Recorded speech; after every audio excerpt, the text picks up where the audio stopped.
Welcome to NASCAR Inside the Race.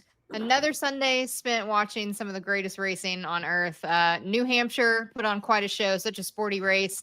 A lot of battles throughout the field, but it was ultimately the domination of Team Penske and their leading charge driver right now with Ryan Blaney, who's done so well this postseason so far to go after another championship. I'm Alex Weaver, joined by my favorite crew chief, Steve Letarte, who is joining us. It's hoodie season weather. He's got on sweater weather up there in New Hampshire. His home racetrack, how was it at the Magic Mile, Steve?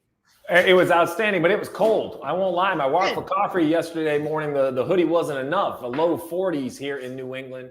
A beautiful weekend for racing. The weather was outstanding. And I will tell you, New Hampshire's had the variety of races over the years, but what the fans saw today is some of the best New Hampshire racing we have seen, whether it was the combination of the playoffs, the feistiness of the drivers, the tire. I don't know. The magic mix seemed to be quite the recipe. And in the end, the fastest car won the race. Good, bad, or indifferent, the fastest car won this race.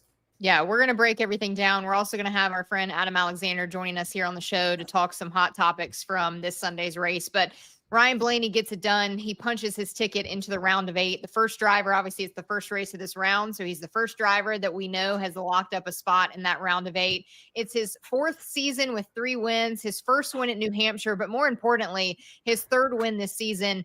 Ryan has not finished outside of the top 10 in 9 of the last 10 races of this season. He has been putting on such a clinic of when it's time for these pressure cooker playoff moments, he rises to the occasion, puts himself in true championship form. But Steve, we have to give a credit to all of Team Penske. Joey Logano finishes 4th and was showing those glimpses of he might be the one that was holding a lobster in victory lane with the speed of the 22. But then kudos to their partnership over there with Wood Brothers Racing. Josh Berry finished 2nd, rebounded from a spin earlier in the day, but just so much speed starting in practice and qualifying from these Team Penske Fords. All I heard all week long was about this tire test where Joey Logano was untouchable. And I'll be honest, I have heard about cars that are so great at tests. I've had cars where I leave a test. I'm like, oh, we're going to be so good. We come back and it's like we never seen the racetrack before in our lives. So I didn't give it a lot of credit. I rolled, I scoffed. I was like, yep, I'll believe it when I see it. And then we dropped the green in practice, and Joey Logano was very mediocre. I won't lie.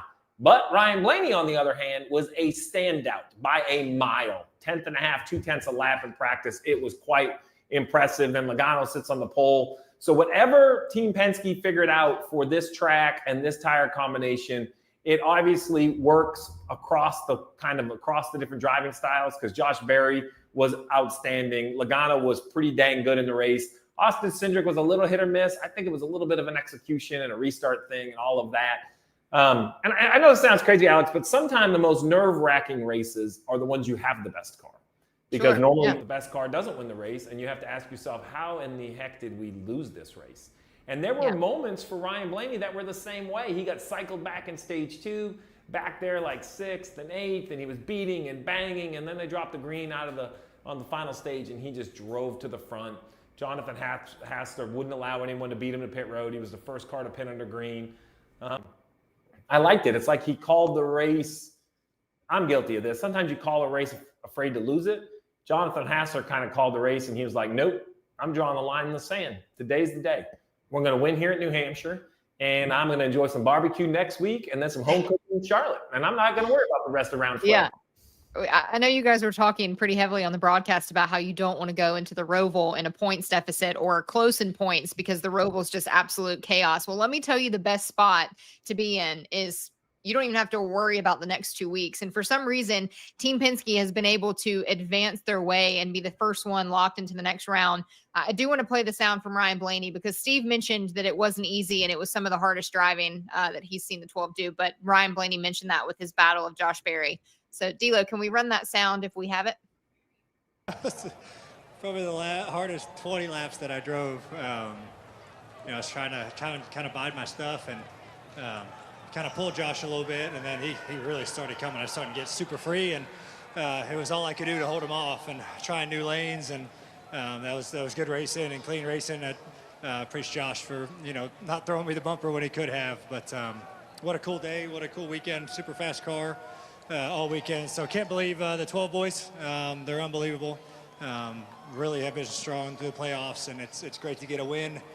First race of this round, so appreciate Menards, Libben, Ford, Ross Yates Engines, Dex Imaging Body Armor, Wabash, the Worth Group, Advanced Auto Parts, everybody who makes this possible, man. And thank you guys for being here. Really appreciate it. Was there part of you kind of mentally saying to Josh, hey, you're my teammate, don't race me this hard? Oh, no, I expect him to go out and try to win the race, and I knew he wasn't going to lay over for me, but I figured we were going to get, I didn't think I was ever going to get the bumper, so we raced just super clean, but no, I mean, I would do the same if I was him, right? You go try to win the race, so that's what this thing was all about, and luckily, gosh, it just hung on a little bit better than his, but for a while, it was stressful and worn out, but overall, what a cool weekend, and look forward to going to Kansas next week. Ryan Blaney was worn out, but we were fired up watching it. It made for some good racing on TV. The first win for Ford at Loudon in the next-gen era. So a statement win for Team Penske of these playoffs. Steve, how do you feel about it? Yeah, I said in the pre-race show that the path to victory lane was going to head through Team Penske. They proved that to be true today, and I think it is. I think, there's some fans out there and some teams in the garage that just are not happy with how Team Penske knows how to dissect these playoffs. I would actually say that Hendrick Motorsports is figuring out as well. They didn't have a great round of 16 because they didn't have to. They were kind of good enough. They look much better today. So I think, this win is valuable. I think the first win of the next round is probably the most valuable, second to Phoenix. Yep. But just the idea, look, advancing is the key. You have to advance. That's what it is. But the key is advancing by winning is more than just advancing, because if you're a championship hopeful, you have to win races. You have to expect it to take a win in Phoenix. I think that's really what I saw out of the 12 today more than anything, was that, we always talk about, hey, where was the race won? Basically when the 12 car came off the lift gate, because they were so good. There were some chances to lose it, and they didn't let that happen. The pit crew followed up, just so many things. I will say the 21 right there, that was the moment. The 21 of Josh Berry. I love these tires. They race a little bit like the 80s and 90s, where if you get the tires hot, they just don't return. And that power slide with the right rear, that was it. It was pissed off for the next 15 laps. Every time Josh Berry went to lean on it, it was like, no, buddy, you got the best out of me. No more. But I do agree with Ryan Blaney, and I said it on the broadcast. I don't expect teammates to hit each other. So I do think there's a level of racing maybe where you could go up to a non-teammate. But I also felt like we saw Josh Berry do everything to try to win the race. And if that ever doesn't happen, then we have way bigger problems to talk about. So I love that Josh gave it the power slide. He tried to get there as best he could. Yeah, boy, oh boy, are we going to talk about some teammates not racing each other well on the racetrack. I will say, before we close this chapter on Team Penske, though, and I kind of want to reiterate my point, but I want to add the 12 to this conversation as well. I said in our playoff preview here on Inside the Race that if you let the 22 have weeks to prepare or start getting momentum in this playoffs, it is a dangerous, dangerous spot for the rest of the field. I'm including the 12 of Ryan Blaney. I think if you give them weeks to prepare, Team Penske has figured out something to be clutch in these high pressure moments. I think it's going to be a dangerous spot for the 12 and the 22 to not win a championship. Well, now it's all about just gaining some playoff points for the next round. I don't know if that opportunity will come at Kansas. That race kind of runs straightforward. But the Roval, you could just stay out for both stages and probably win them, or run the top 2 or 3. If you win a stage, it's a playoff point. So, look, I agree. I think, we talk about preparation. I don't know if it's as much that. I don't think what we talk about is the emotional toll of racing for a championship. In 2007, Jeff Gordon and I had like a 400 point lead hanging in the playoffs. We won race 4 and 5. And then Jimmy Johnson won 6, 7, 8, and 9 and took the championship away from us. We didn't really cough it up. He just took it away. And, that emotional toll took us years to get over. Sure. I think that we don't talk about what it's like to compete. When Blaney said he's tired, it's more than physical exhaustion. It is the mental focus it takes to run at this high of a level. So I don't think we give credit enough that he just gets to mentally unplug, not on vacation, but it is mentally fatiguing to operate at 10 tenths. And I think Blaney can just enjoy the next 2 weeks. And I think the most dangerous race car driver is one sitting in fast race cars having fun. And I think enjoying the next 2 weeks, he'll come into the round of 8 supercharged, ready to go. Yeah. Well, we are live here on YouTube. So as always, there's a chat. So if you have any comments or questions, please ask myself and Steve and Adam as soon as he joins us here in just 1 second. But let's turn the page, because the 12 and the 21 and the 22 at times in this race showed, and Penske has consistently showed, what it is like to race your teammate aggressively, but not stupidly. However, there is going to be a conversation that is going to be had. Man, I wish I was a fly on the wall at Joe Gibbs Racing over the next 2 days, because the 11 is frustrated with Ty Gibbs. The 20 at one point earlier was frustrated with the 54 of Ty Gibbs. And now Ty Gibbs is irritated and mad at the 11 and the 20 or whoever. I think we have some sound from Ty Gibbs following this incident when he was released from the infield care center. Can we play that first? And then Steve and I will react to that. You know, it's unfortunate, but I'm excited to go race next week and looking forward to it. Denny also mentioned that he felt like somebody from the organization should talk to you. What do you expect that conversation to look like? Yeah, we'll have a good race next week. We're looking forward to it. It's basically no comment, right, Steve? You thought that was an 11-word no comment. That's the Bill Belichick. We're on to Buffalo or Cincinnati or wherever he was going. So to react, I first think we have to unpack, because there's some details that matter to me. Denny Hamlin is irritated as his younger teammate because he feels like he is racing him too hard and Denny's running for a championship. I think a very important layer of this context is it wasn't for first or even fifth. They were outside the top 10. I do think that matters when I want to give my opinion on how it happens. Coming through 3 and 4, leading into turn 1 before the big wreck happens, he basically drives it into the next side by side with the 54 and runs them up the track kind of as a latch ditch, like, listen, pal, I've had enough. Like, I'm going by. And the 54 gasses it up and drives up to his outside. We go down into turn 1 and the 11 ships him. I will say I believe this is a major intersection for Joe Gibbs Racing, because I can have an opinion, you can have an opinion. To be honest, Ty and Denny have an opinion, but the only man's opinion that matters is going to be that man standing there in the red shirt, and that's Coach Gibbs, because his name's on the door, his name's on his own damn shirt, his names are on the race car. Like, it's Coach Gibbs's race team. So I think his reaction to this and his managing this is going to be a major intersection for the organization. Now, look, the man's won Super Bowls. His nickname is Coach. I don't know if there's a better person to have to handle this situation, which is a positive. But he is standing next to a future Hall of Famer who's won 59 races, who was frustrated with his junior driver. Let's remind everybody, the junior driver's last name is Gibbs. So I think this is way more than Denny Hamlin and Ty Gibbs. I think this reaction is super important to me, because I think Chase Briscoe is going to be very interested to how this goes down. I think Christopher Bell, I'll go as far as to say future drivers at Joe Gibbs Racing are going to be very interested to see how this is managed, right? Will Ty Gibbs be reprimanded, coached, directed the same, different as any other driver there? I don't know. I don't think anyone will know. I will say it was a huge win for the Joe Gibbs PR department, because neither driver said anything publicly, which we can laugh at or we can be frustrated at. But I'll be honest, so as someone who lived in that fishbowl of the garage area, they don't owe us any more than an interview. And they gave us an interview. So we can not like what they had to say, but that's not their job. Their job is to drive race cars. So for me, I've thought about this since it's happened. It's been 2 or 3 hours. And I believe that Ty Gibbs was probably a little bit in the wrong here because they were running outside the top 10. If this is for 3rd, 4th, 5th, or a position that you thought might end up into a race win, I think Ty Gibbs has every right to drive his car as hard as he wants to. But you have to admit when it's kind of not your day or not your moment and look at the bigger picture. And I think that is what fell short. Now, what I don't know is what was on the 54 radio and what the crew chief was saying and the spotter was saying. It's going to be very interesting what the reaction is out of all of this. But, man, it made for a testy sort of day. And I wish we could get one of our cameras into the Joe Gibbs Racing. Me too, Steve. Me too. I would pay money to be in that meeting tomorrow or Tuesday, whenever that goes down. Well, let's bring in our friend Double A, who covers the NASCAR Cup Series for Turner and Amazon, with Steve Letarte up there in the booth. Because, Adam, it was just the drama that kept unfolding on the racetrack. It wasn't just a lap or an incident. It went on for several laps. It was between 3 teammates over there at Joe Gibbs Racing. What did you make of the drama between the 54 and his 2 teammates?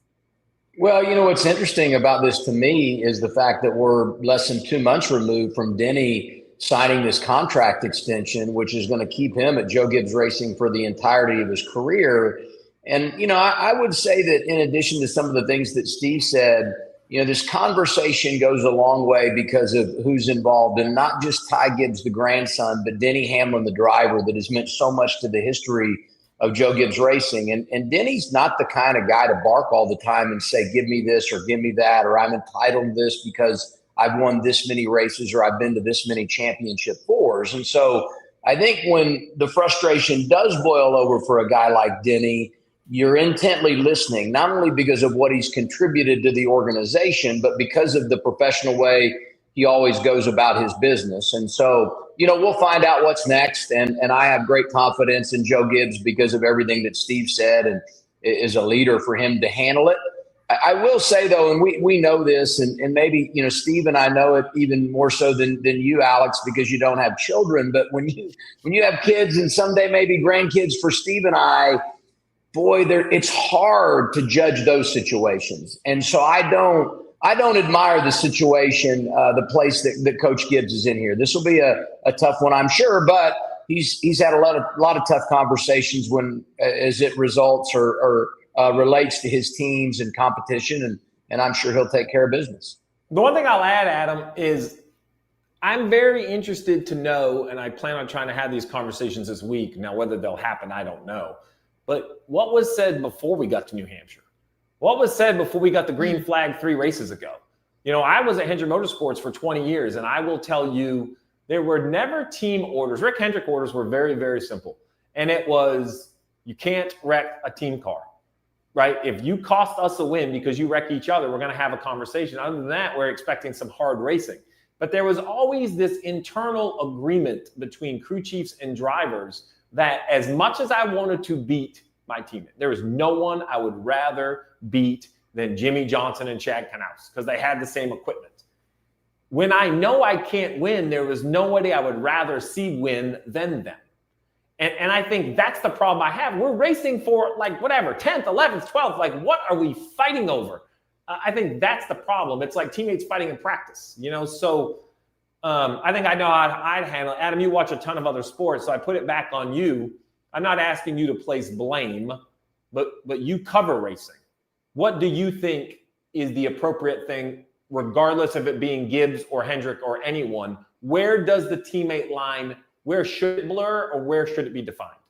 I feel like you bring up a great point, and that is, where are they running on track? What position are they competing for? And what role does that play, and how you should or shouldn't race someone, and what expectation should be there in the give and take of a position on track?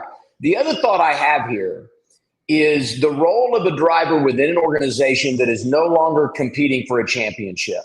And you guys talked about it on the air today, and Shane Van Gisbergen was running great early. And the role that he plays and how he needs to step up and really do something from a teammate perspective to help and aid Ross Chastain, who is still a part of the championship equation. I look at Alex Bowman. I'm sure if he went out and dominated and won the race today, everybody at Hendrick Motorsports would say, fine, go get it 40-18. But the reality is, if you had to pick one or the other, who do you want to win, the 9, the 24, the 5, or the 48? You're going to say the first 3 because we know what a win means for them. And I think Alex would say the same. And so for me, it comes to what's the global philosophy within a team and within the organization as we move forward in the playoffs. And we have drivers that still are championship eligible and ones that are not. Where do things lie in that regard, and what is the give and take? And I have no idea what those conversations are like beforehand, but I just have to anticipate that you don't go to the back burner, but you have to play your role to aid those that are going for the championship. I would just anticipate that's the common sense approach for a lot of these teams. I will. Let me jump in front of the soapboxes, though. This is not people who want to say, well, at Martinsville, there were team orders. Okay, stop. Listen, you said it. I don't want a driver to give up.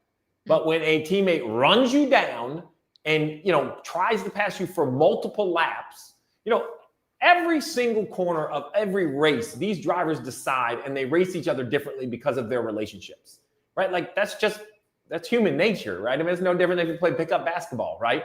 I mean, you play different against different guys. There are guys at my golf club that I want to beat more than others just because of their personality. So they race the same way. So, I don't want to, you mentioned the chat is going to go off on this tangent of, we don't want to give away points and all that. I agree. But there's a difference between conceding a spot that's being taken away versus lifting from a straightaway back because a guy needs a point to advance. Those are two separate conversations, Alex. I just want to jump in front of the bus before it even gets rolling. Well, I can tell you the other thing I would add here, Alex, and that is we talk so much about deposits and withdrawals, and this has nothing to do with teammates. Yeah. And I go back to St. Louis, and Ryan Blaney and Kyle Larson have a moment, and they agree to disagree. And what happens today on track? Larson's leading, Larson's fading. Here comes Ryan Blaney. And they're racing for third. And they both want to win the championship. And if they win today, they're going to the round of 8. And you know what happened when the 12 came? The 5 said, enjoy your afternoon, Mr. Blaney. And I'm not telling you that that's a result of what happened at St. Louis, but it's a part of that thought process of withdrawals and deposits. And I would just say that when you're racing your teammate, there's probably a little bit more interest being paid on those deposits than the ones when you're racing against someone else. But that I'm not trying to dictate tempo in this conversation because I wasn't on the competition side. That's just how I view it from a common sense standpoint. I'm telling you, get him fired up. David Lay will get going. You just got to – it takes us a little bit. Just light the wick and push him a little bit, and next thing you know, he's off. Well, the issue that I have with it, and I don't know if it was just the 54 of Ty Gibbs. I don't know if he chose just to race them how he would race anybody, and he didn't view it necessarily as a teammate. But to me, watching it, it was obvious that the 11, particularly the 11, but also the 20, they were both faster race cars than the 54. They were trying to get around the 54, and the issue that I had with it is that, okay, battle, fight, race them hard.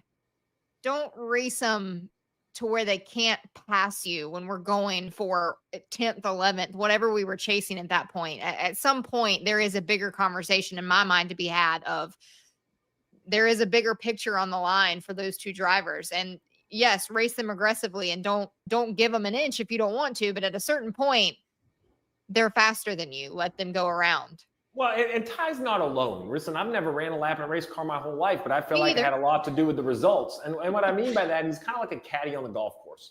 When Ty moves and fast forward for a player, when you see the implosion coming, you purposely slow down handing him a club. You walk behind him in the golf bag. You do anything you can do to slow your player down. Yeah. Well, as a crew chief, I think that NASCAR has made it clear they don't want to hear people on the radio ordering people to lift and slow down and pit and manipulate races. This is not this. But a very simple like, hey, that's your teammate. He's been down there for 3 laps. He's caught you from a straightaway back. Let's work, save our tires. There's still racing to go. Like where it was in the race matters. Context matters. If it was 5 to go and you say get out of the way, you're like, what are we doing? If he caught you and you just pulled over the first time, but it was lap after lap after lap, I think that all adds to the case. Yeah. Well, now the next issue is going to be how does the conversation start? Because our good buddy over at Fox Sports, Bob Pockrass, of course, found Coach Joe Gibbs in the garage. And here's what Coach had to say of how they solved this issue this week. It's always the drivers that have to handle that. They're the ones that got the wheel.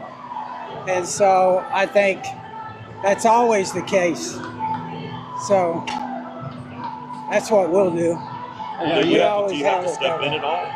No, I think those guys all are the ones driving the cars.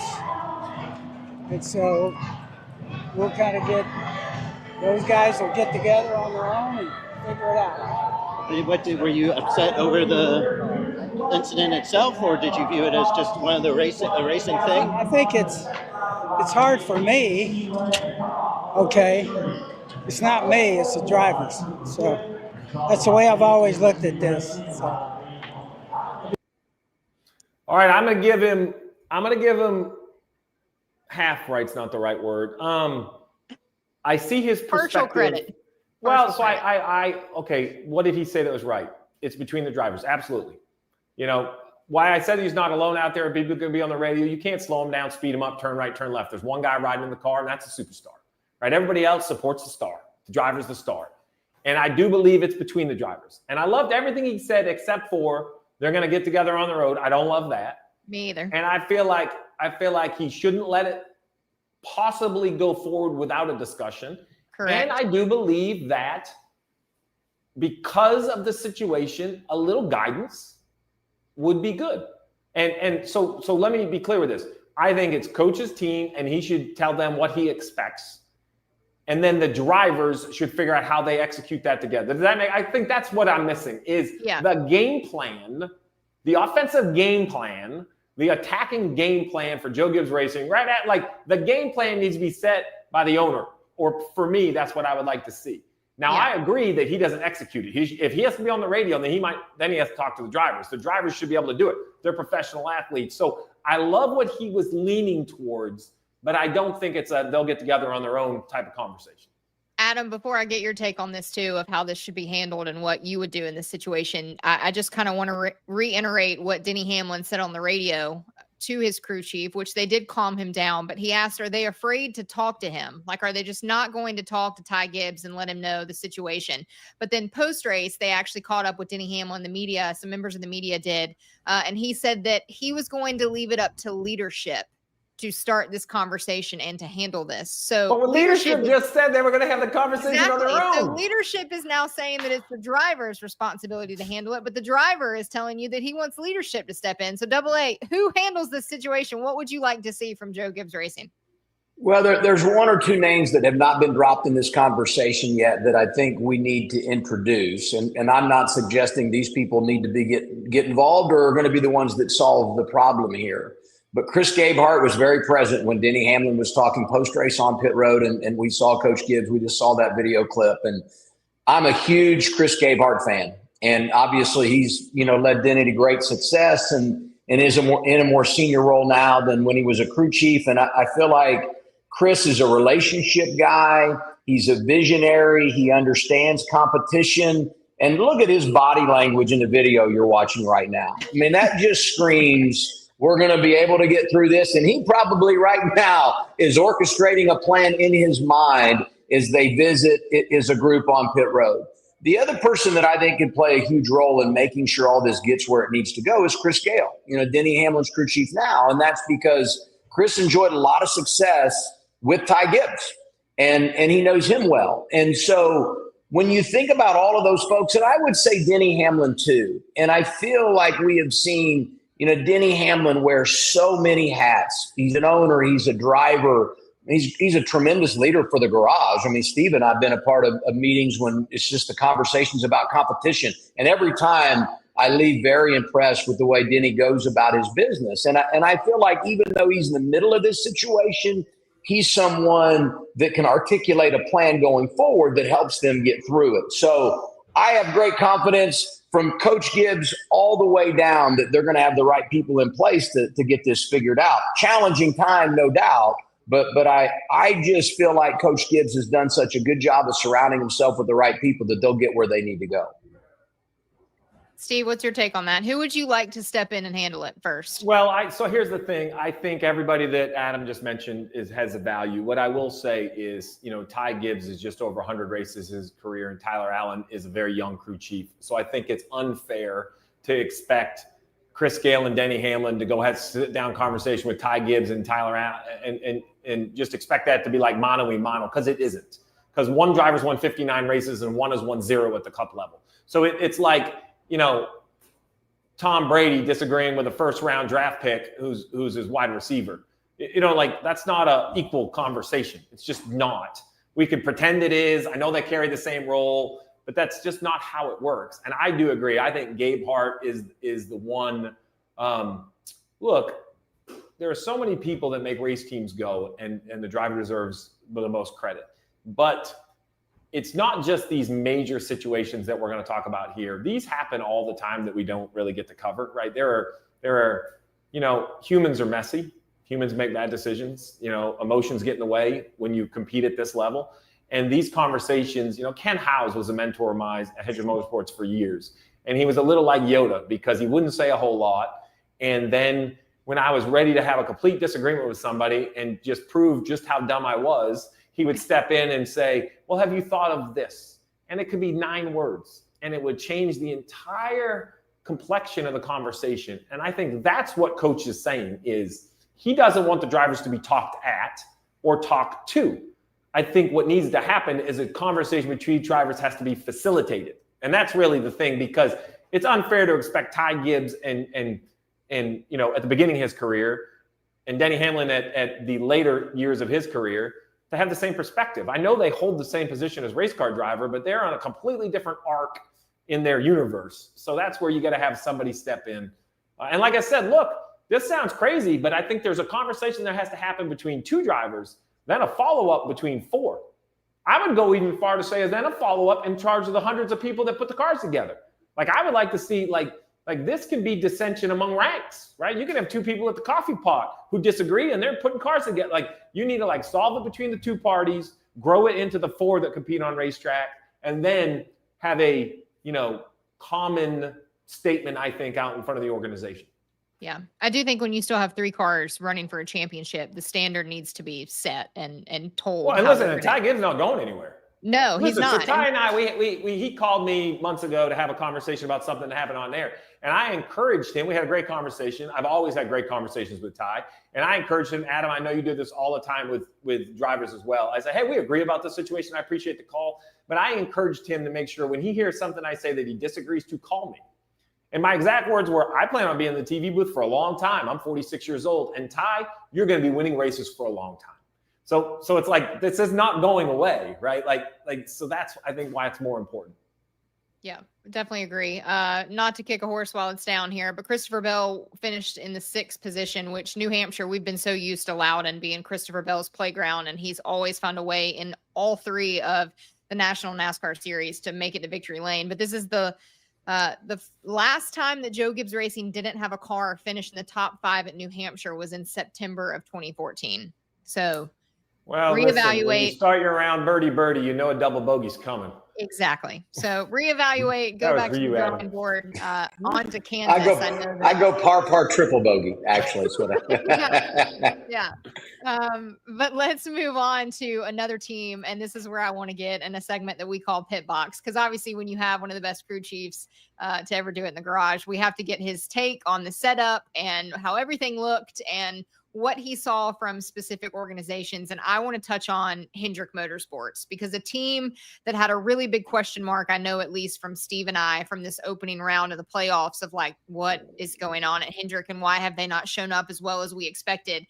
They found a way to, I don't know if it was a new setup. I don't know if it was something that they have now figured out at New Hampshire, or a different notebook, or these tires, what it may have been. But we had William Byron, who finished in the 3rd position. Chase Elliott came from 27th in qualifying to finish in the top 5. Kyle Larson was 7th here. So obviously they found some speed. So Steve, take us atop the pit box, and what'd you see from HMS?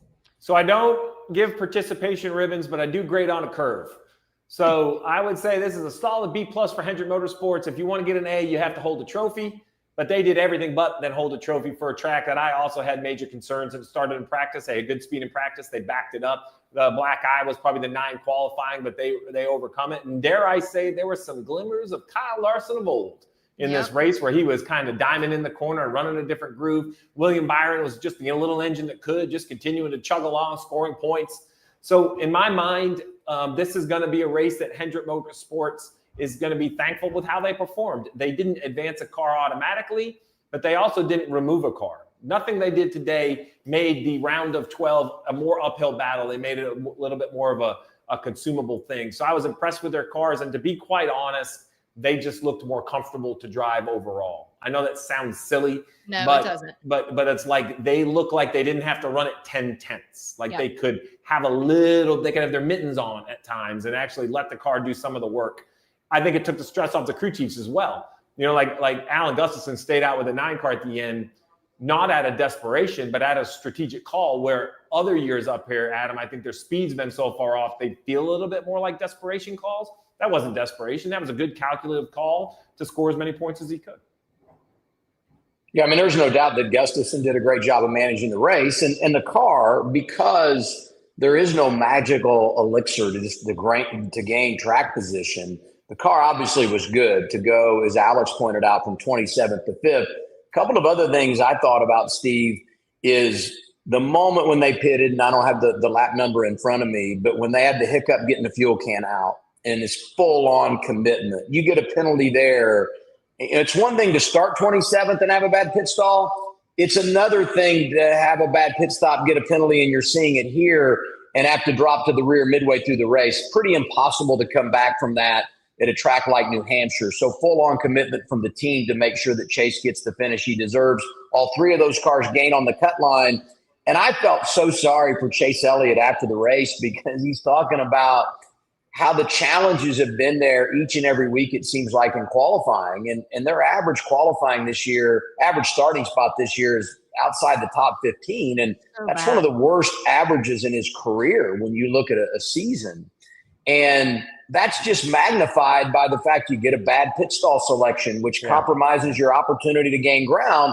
You go on the other side of that, you get a top 5 finish. You're in the second group of practice next week at Kansas. You go out late in qualifying by the metric. Now you start introducing some opportunities based on how you ran today. And the only other thing I would say about the 9, top 5 at St. Louis, top 5 today. If you're going to measure anything like Phoenix, it's those two tracks. So if they can just continue to find a way to nickel and dime it and make their way to the desert, maybe they got a chance to win a second championship. The 9 Achilles heel has been qualifying. I don't know what this team is doing and why they can't unload off the truck. They seem to some weeks figure it out when we get race day. But Steve, what are you making of qualifying? Listen, Chase has been very honest that his driving style and this car don't agree.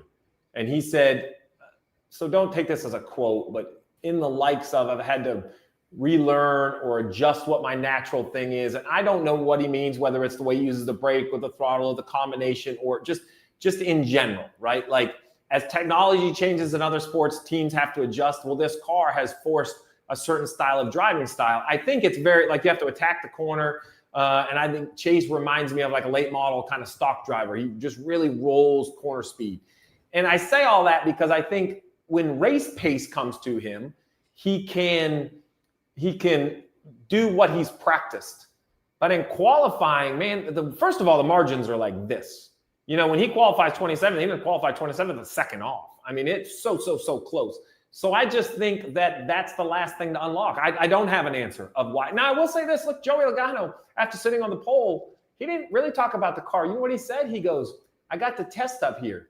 And in today's years of no practice, the laps were so beneficial. Think about this. This is a 3-time champ who has like 6 million starts, whatever the number is. I mean, it's 600 probably. I mean, he has so many starts.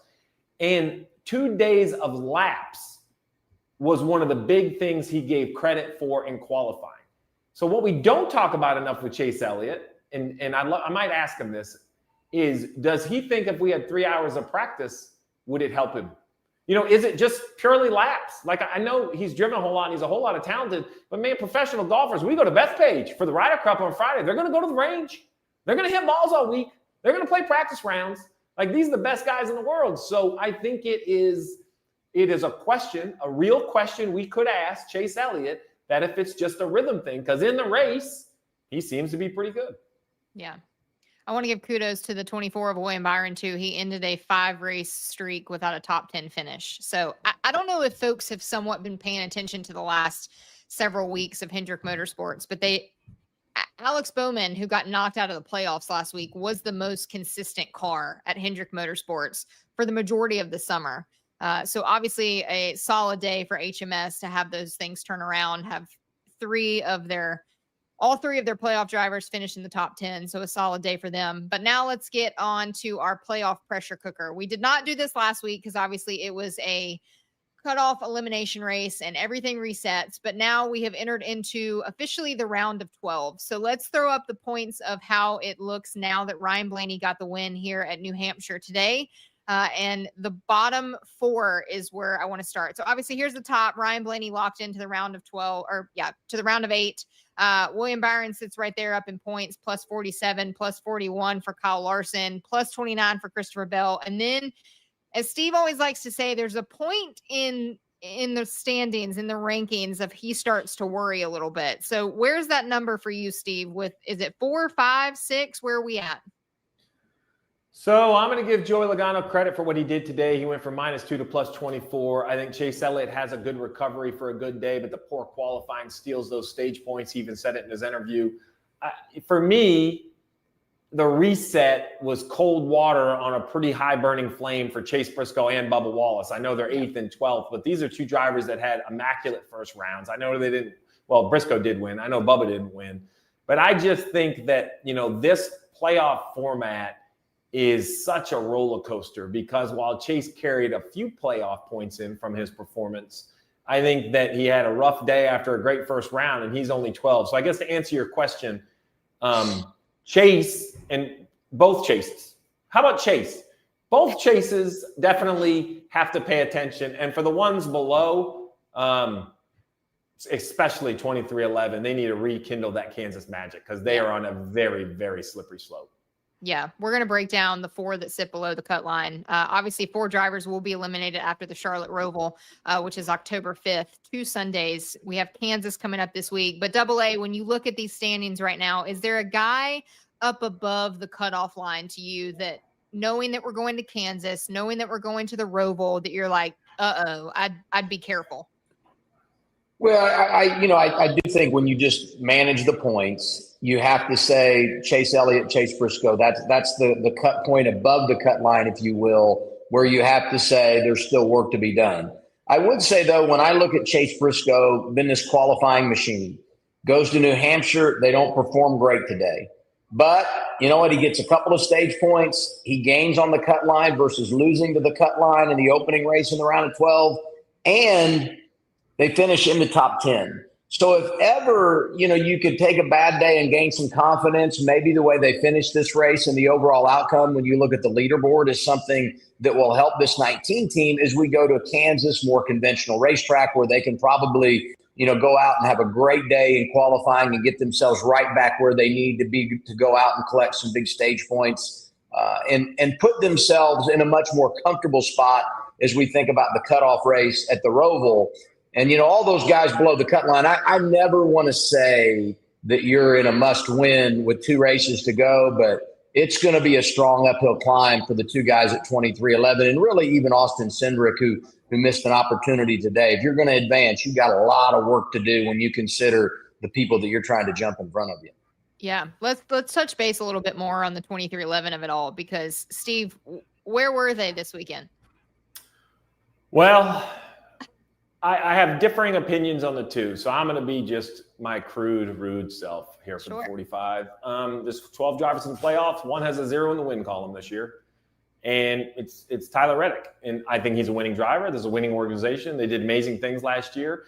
It's not a blame game, but it's a simple numbers game, and they catch up with you eventually. And I think now the 45, his path to advancement is to go next week and change that 0.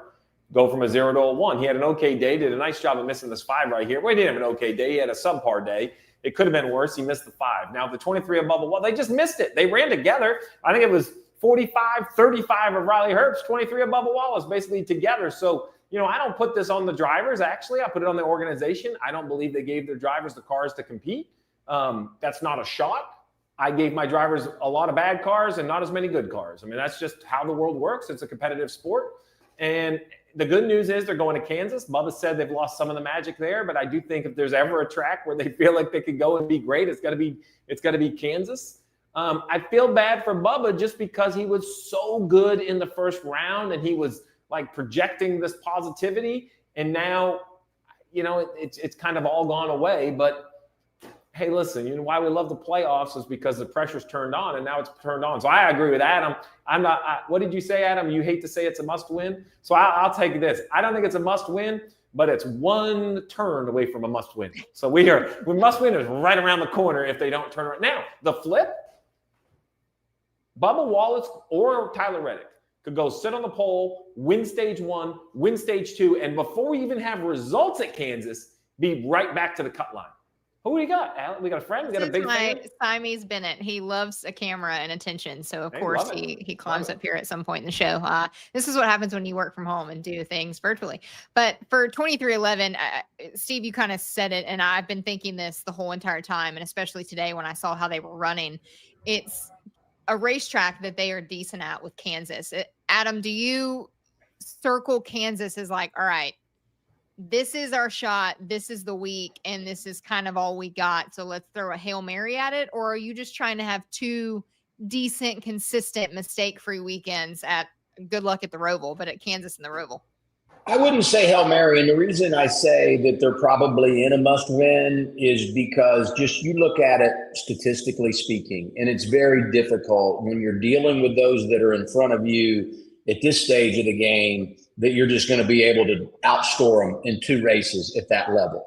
That's the reason I suggest they're on the verge of a must-win. What I would also say, though, I'll go the other way with it. You know, sometimes in the playoffs you need help. And in the opening round, we had a lot of playoff teams that encountered a lot of trouble. I mean, not your cat climbing on your shoulder in a live show trouble, but they had some trouble, okay? Yeah. And we had some performances today where teams weren't where they wanted to be, but I wouldn't say that we had a ton of trouble for playoff drivers. So if that is to reinvent itself, and I look at Kansas, hey, what is restarts it? there. What is it about Kansas, though? Because it looks benign, but I'm going to tell you it is a son of a gun landmine field. It is a minefield for playoff drivers. It really is. I don't know if it's that casino over there off the turn two. No, that's a minefield for announcers. That's a minefield. I'm talking about the drivers. I mean, it just gets crazy on the restarts, and so that introduces potential trouble. And then the other thing, you know, I would say that the Roval, we've never had a I mean, even by road course standards, we've never had a conventional race at the Charlotte Roval. So, you know what? They could get some help. The field could come to them, and they could very well be the ones that survive and advance, but just need to turn the corner a little bit. And you know, it doesn't take a rocket science to figure that out. They know it, they're aware of it, and I'm sure they'll do everything they can to put themselves in position. I know that sounds crazy, but if I am – say Austin, anybody above the 20, if I'm a crew chief at 2311, I'm reminding them that the pressure exists for the cars above us too. So to exactly what Adam's saying is like, look, I know it's like, hey, I know it's a 2-score game, but let's score the first time, right? Like you can't win the game. They can't, but you have to just get the ball, get everything going back the right direction. I think that would be my thing. If you show up with a sense of panic at Kansas, very few people perform better in panic. So you somehow, you don't try to, I don't know what I'm trying to say. You're not trying to take the pressure off. You're just trying to put it in like a reasonable, consumable amount of pressure. You can't let it just overweigh the team. Yeah, let's pull and back unfortunately, I think there are two owners or the people that can help that. And why MJ can maybe step in. It sounds like DH might be busy this weekend because he is. Yeah. And look, I do think that's when we talk about driver owner, I think Denny does an amazing job of being a podcaster and an owner and a driver and all of these things. But Denny has said it himself. He meets with us before the playoffs start. And I'm not going to put words in his mouth, but what he basically said is, I have to compartmentalize what I'm focused on. And without a doubt, my number one job is driving the 11 car, which I appreciate, you know, because he has sponsors as an owner and all these things, but he does not hide behind that his day job is driving the 11 car. And I think knowing the Rovals out there, he's going to be really dialed in for himself at Kansas. I don't think he's going to have a lot of time to be concerned about his two teams he owns. Yeah. And to Adam's point about the playoff drivers and it being, when we get to this point in the playoffs, the talent is so strong and everybody knows at the top of the field the pressure that turns on for these playoffs. But 8 playoff drivers finished in the top 10 today. That's the most in a playoff race ever. So it was a day to not be the worst playoff driver. You had to be the strongest, which I personally love when this happens because I think when it is playoff season and it is game 7, Lakers versus Celtics, it should be the best games you're watching all 7 games long. It should go down to the stretch and the top talent on the top teams should be producing at the top level at this point in the season. So I personally like seeing that. Let's pull up the playoff standings one more time though, because I want to talk the 2 guys above right here before we let Adam go. But Ross Chastain, Austin Cindric, AA, what do you see from these two? Is there a way in? How do we help the 1 and the 2? The 1 I'm not as concerned about, just because 12 points, I feel like, that's manageable. And if you can just have a little bit of a good run early and gain some stage points, now everything, settles out and you're right in the game and kind of applying the pressure, if you will, to those in front of you to perform. And so I feel like they still have a good chance to make something happen here. And he won at Kansas last year. And not that means a ton as we go there this weekend, because everything, obviously has gone through a lot of change, but that has got to do something for that race team as we head back to Kansas. When I look at Austin Cindric, I hope we don't get to the cutoff at the Charlotte Roval in a couple of weeks and then talk about what might have been at New Hampshire, because it was in front of them to go out and have a great start to the round. And you look at the performance of Team Penske across the board, and the teammates had it. And Cindric, was right there in qualifying, has the bobble, doesn't have a great starting position, and they just could never find their way up there to be competing for those stage points and ultimately a win like their teammates could. So I'm not saying today was a turning point, but at minus 19, they do, have some big work to do if they're going to be able to jump above the cut line the next couple of weeks in advance. Yeah. Look, I think it's simple. The 1 car hasn't had a top 5 since he won the 600 in May. I didn't see him winning the 600 that day. So I think the 1 car obviously would love to have a repeat performance of something like that, but it's not that he's bad. He's just like a 6th to 10th place driver. So I think unless they find lightning in the bottle again, which the 1 car can do at times, I don't want to take that off the shelf. That is possible for that 1. There are weeks they show up and you're like, holy smokes, here they are. If I'm the 1, just don't beat yourself. Make Chase Briscoe beat you. Make Chase Elliott beat you. And if that's 7th, if you have a 7th place car, run 7th.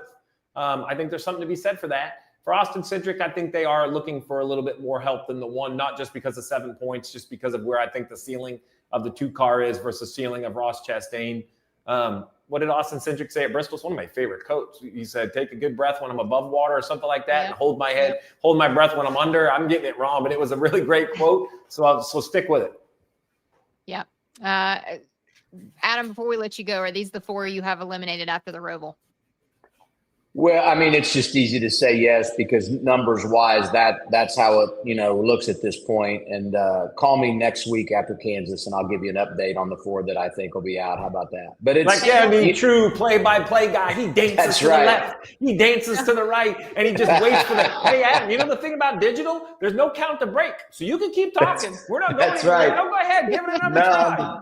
I'm good. I will say, the next 2 races are going to get crazy. And I felt like going to Bristol, even though it's an elimination race on a Saturday night at Bristol, I felt going into that race, the ones that were below would stay that way. I just didn't feel like, unless we had extreme chaos, that they were going to be able to make the jump.